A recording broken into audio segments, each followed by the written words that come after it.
বিদেশে বাংলাদেশি নাগরিকদের credit card ব্যয় কমেছে, তবে যুক্তরাষ্ট্র, যুক্তরাজ্য ও সৌদি আরবে এই খাতে ব্যয় উল্লেখযোগ্যভাবে বেড়েছে।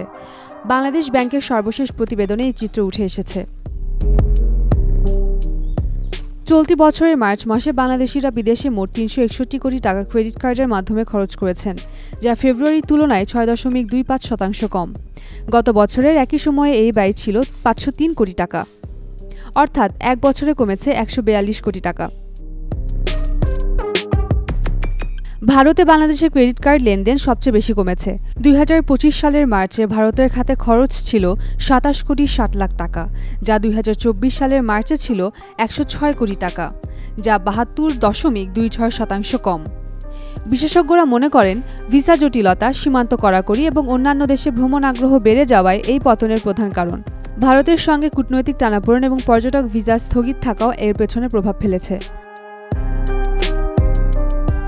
টানা সপ্তমবারের মতো বেস্ট টিস্যু পেপার ব্র্যান্ড হিসেবে স্বীকৃতি পেয়েছে বসুন্ধরা টিস্যু। অন্যদিকে যুক্তরাষ্ট্রে বাংলাদেশিদের ক্রেডিট কার্ড ব্যয় বেড়ে দাঁড়িয়েছে ৫৭ কোটি ৪০ লাখ টাকায়, যুক্তরাজ্যে ৩৬ কোটি এবং সৌদি আরবে ৩৫ কোটি টাকায়। উচ্চশিক্ষা, উন্নত চিকিৎসা, প্রবাসী আত্মীয় স্বজনের সঙ্গে যোগাযোগ এবং হজ ও উমরা ভ্রমণ এই ব্যয় বৃদ্ধির কারণ বলে মনে করা হচ্ছে। এছাড়া থাইল্যান্ডেও খরচ কমেছে। ফেব্রুয়ারিতে যেখানে ব্যয় ছিল ৪৬ কোটি টাকা, মার্চে তা নেমে এসেছে ২২ কোটিতে। বাংলাদেশ ব্যাংকের নির্বাহী পরিচালক আরিফ হোসেন খান জানান, আগে বাংলাদেশিরা ভারতে ভ্রমণে বেশি আগ্রহী থাকলেও এখন বৈচিত্র্য এসেছে এবং বিভিন্ন দেশে খরচের প্রবণতা বাড়ছে। তিনি আরও জানান, দেশের অভ্যন্তরেও ক্রেডিট কার্ড ব্যবহারের প্রবৃদ্ধি দেখা যাচ্ছে।